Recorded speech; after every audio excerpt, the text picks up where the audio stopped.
সরস্বতী পুজোর দিন। তো এখন আমার স্নান হয়ে গেছে আর বাড়িতে পুজোও হয়ে গেছে। তো তোমরা হয়তো ভাবছো যে দিদিভাই রেডি হয়নি কেন? রেডি আমাদের গ্রামাঞ্চলে বুঝতেই পারছো, সরস্বতী পুজো মানে সকালবেলায় পুজো হয়ে যাওয়ার পর গোটা সিদ্ধর প্রিপারেশন শুরু হয়ে যায়। কারণ মা ষষ্ঠীর ভোগের জন্য স্নান করে এই যে নূতন নাইটি এটা নিয়েছি, এই নাইটিটা পরে একদম রেডি হয়ে ভোগ করছি আর কি, ভোগের জন্য রেডি হয়ে গেছি। তো এখন আমি কি বসিয়েছি সেটা তোমাদেরকে দেখাবো আর আস্তে আস্তে সমস্ত কিছু দেখাতে থাকবো, চলো দেখতে থাকো।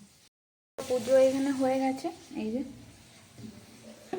পুজো হয়ে গেছে সকাল সকালই। এই দেখো ছোট্ট ঠাকুর,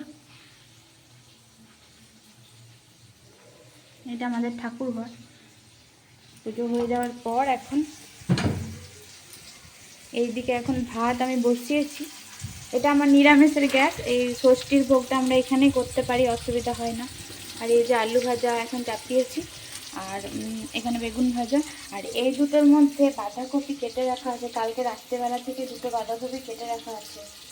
আর এই যে নুন হলুদ ভোগের জন্য আলাদা করে নিয়ে নিয়েছি। আমার যেগুলো রেগুলার ইউজের সেগুলোও নিরামিষ, সেগুলো আমি এটার ভিতর ঢুকিয়ে রেখে দিয়েছি। এই যে এইখানে সমস্ত কিছু রাখা আছে আমার, মানে এগুলো আজকে আর বের করব না, এখানে এগুলো দিয়ে হবে, যেগুলো এনেছি সেগুলো দিয়ে হবে। তো এখন আমি ভোগটা করতে থাকি, তারপরে আরও কি হয় সেটাও দেখাবো। আর গোটা সেদ্ধটা হবে, এই যে কুটে কয়লা রেখেছি উনানে হবে। আর এই বাসনগুলো আমি সকালবেলা সমস্ত সার্ফে ধুয়ে রেখেছি, একটা একটা করে জল দিয়ে জল বোলাচ্ছি আর নিচ্ছি আর কি। তো চলো দেখতে থাকো। হ্যালো এভরিওয়ান, আমি শিল্পী, welcome back to my channel. তোমরা সবাই কেমন আছো? আশা করি ভালো আছো, আর আমিও খুব ভালো আছি। তো ব্লগটাতে একটু আগেই দেখলে স্টার্ট করে দিয়েছি, তো ইন্ট্রোটা দেওয়া হয়নি, তো এখন আমি ইন্ট্রো দিয়ে দিলাম। আর দেখো এখন মাছ কাটা হচ্ছে।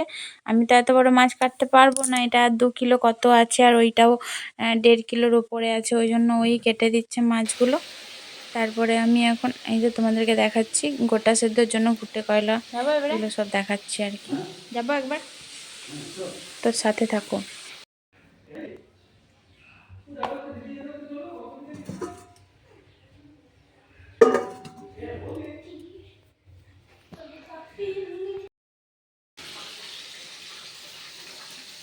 যাচ্ছি।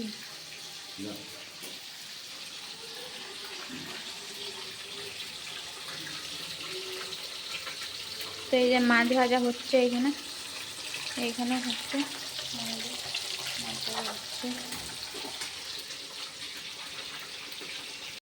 তো ফাইনালি রান্না বান্না অনেকটা এগিয়ে গেছে। এদিকে হচ্ছে উনানে হচ্ছে গোটা সেদ্ধ। আমাদের ঠিক এইভাবেই দেখতে হয়, মানে একবারই হাঁড়িতে জল দিয়ে দেবো ব্যাস, আর জল দেওয়া যাবে না। এই যে উনুনে হবে, এই উনুনের আঁচটাও শেষ হবে আর গোটা সেদ্ধটাও কমপ্লিট হয়ে যাবে। ঠাকুরেরই মা ষষ্ঠীরই আশীর্বাদ, তাই সব কিছু ঠিকঠাক হয়ে যায়। আমি খুব ভয় পেতাম আগে কি করে করব। আর এই যে এইদিকে হচ্ছে ভাতগুলো রয়েছে, এই যে ভাত, আর ওই যে ওই কোণে হচ্ছে মা ষষ্ঠীর, আর এখানটায় ষষ্ঠী আমি পাতবো। আর যেহেতু আমিষের গ্যাস আলাদা আগেই বলেছি, তো এখানে এই যে মাছের দুটো প্রিপারেশন রয়েছে, একটা হচ্ছে মাছের ঝাল আর একটা হচ্ছে আমড় দিয়ে মাছ।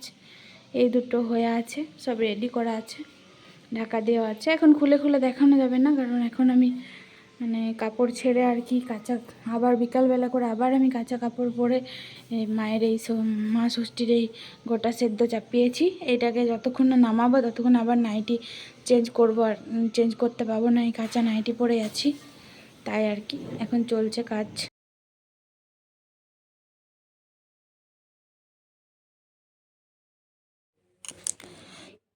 তো এখানে আমার বেশি ভাত তরকারিটার ভিডিওটা আমি তুলে রেখেছিলাম, তো ভিডিওটা আর বেশি বড় করব না, এই পর্যন্তই রাখছি। তোমরা সবাই তোমাদের সবার ভিডিওটি দেখো, ভালো লাগলে সাবস্ক্রাইব করে পাশে থেকো।